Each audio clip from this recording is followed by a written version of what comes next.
Hey everyone, welcome back to Crypto Cash. Thanks again for joining me here. Hope you're having a fantastic day. Quick look again here at ICP, seeing what's going on.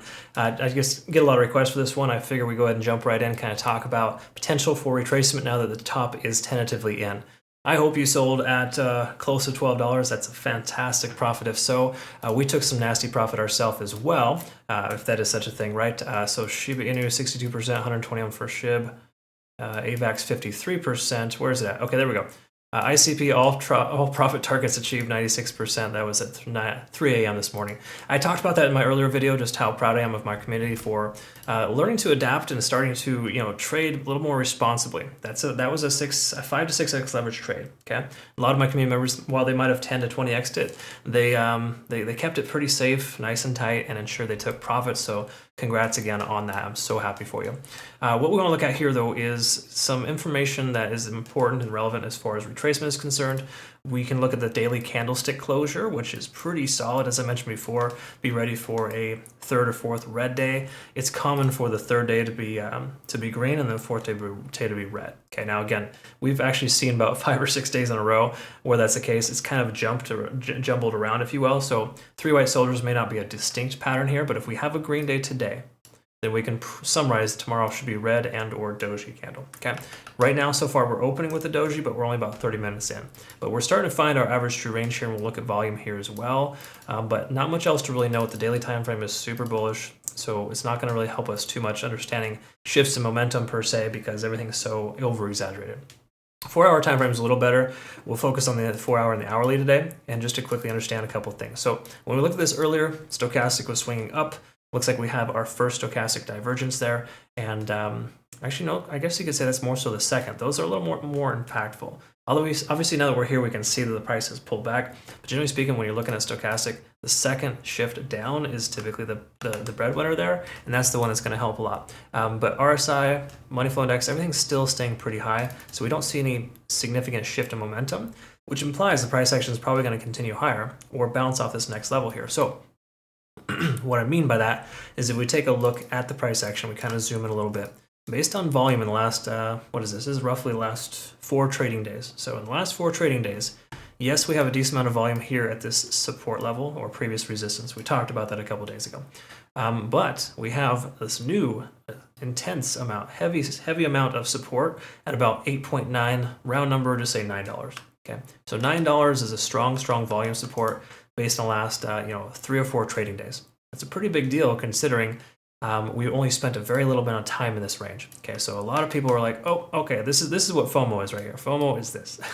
People were just kind of getting in before it's too late because everyone's saying it's going to go to 100. Okay, it's possible. I mean, this coin started at 300 to 400, maybe even 500. I think it was. It was really high and just bled out for a long time. It had a terrible ICO date, honestly. That's really what it boiled down to. We had like one of the worst days in the market right when this coin opened, and everything went down from there. So it didn't really have a fair chance. Now it's got a fighting chance now that we see people are interested in it. Okay. Now that said, that's a good volume support. So to summarize here, to make it easy for us, if the price does end up pulling back, we are looking at potential of 0.5, 0.32, I'd say, as a stronger likelihood of the price bouncing off those levels. Again, it's already kind of pulled back to this 0.382 range. We're in this range between 0.382 and 0.236. Hard to say at the same time. So in this range, we should experience price action coming sideways. If the price does pull back, an excellent entry would be right here, just above this fib level here, maybe about 940, 950. Okay, that'd be a good consideration for an entry. I'm going to go ahead and set an alert here and maybe consider another long position for this coin. That said, where the price action's at right now, is it going to pull back? Well, we want to look at the hourly and kind of identify that. Okay, because again, there's certain things you can kind of identify with shifts in momentum. The price action pulling back like this is actually a positive sign, and I'll explain why here in a moment. We take a look at the Ichimoku cloud, first of all, lagging spans free and clear. Conversion lines above the baseline, we got good momentum, and we're above the cloud here. So with the price kind of coming down here, parallel with the cloud, oftentimes that's a strong sign that the price action is starting to average itself out here with those moving averages. Okay, we take a look at that NTD sequential, we're at a 5. Hypothetically, we got another 5 more hours of continuation, or no, sorry, maybe we want like 4 to 8 hours of continuation to the downside or sideways. But the way that it's kind of ranging itself right now is a positive sign. I'm not saying the price is just going to shoot up instantly. We still need to find our bottom. But it's consolidating nicely. These candle wicks are starting to get larger. And as you start to see that, it's a good sign. Just know with all this extra volume, it throws things off for the amount of volume we're seeing now. So even though we still have a high amount of volume, it's still pulling back and we need to wait and be patient, okay? Again, if you're like totally balls to the wall with this coin, consider getting in now and just average your position down as the price comes down. It may not come down much lower, but the probability of that is still fairly high that it will. And what I mean by that is we're only at a 5 right now, and again, most continuations do last a little bit longer. So again, the way that we structure our trades here, I could even try to find it for you really quick to see if I can find our ICP trade, just so you can kind of get perspective on how it worked. Did I pass it? I think I must have passed it because it was just a little while ago that we sent it.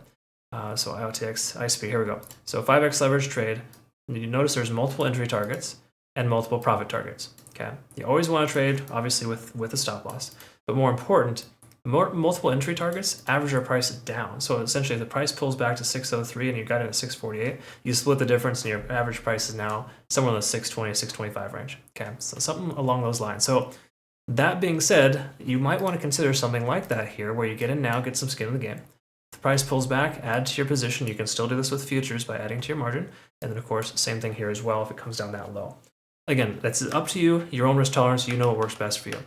That's how I generally structure my trades for swing trades, whereas our day trades, I might recommend more so either all in or all out, or essentially average in, average out, maybe with only 2 positions instead of 3. Okay. Again, just different strategies, but just some friendly advice there. That's how you might want to structure it here. But generally speaking, everything we're looking at here is still very bullish. Price action is looking good. I'm expecting a bounce either now or soon between the 850 and 950 mark. But logic would tell us here, based on this volume profile, we should experience a nice solid support at between 9 and 9.25. Okay, so again, that's kind of where we're at. So if this alarm or this alert goes off, I'm going to reevaluate, take a look, see if it's worth getting in. Okay, again, that's just kind of how I do things. I don't just blindly jump in because I set an alert. All right. Last thing I want to talk about here is extremely important. A lot of exchanges are requiring VPNs, which basically means KYCs in the horizon. BingX just did that a couple weeks ago. A lot of our community is coming over to Bitunix, phenomenal exchange, link down below. Be sure to register with them. They give you a solid amount of benefits when you register, but more important, we got trading competitions coming. They have trailing stop losses, multiple profit targets. I have instructions on how to utilize that here in my Discord, and of course you can search for Bitunix on my YouTube as well. So again, just there for you in case you need it, but obviously we want to make sure that you are safe and trading well. So again, use good risk tolerance, and if you need help with that, I have a trading university within my premium group, and you can get signals and learn essentially what goes into the logic of those signals. It's all there for you if you need it. Again, congrats to our community members. Thanks again for watching. I hope you all have a great rest of the day. We'll see you in the next one. Take care.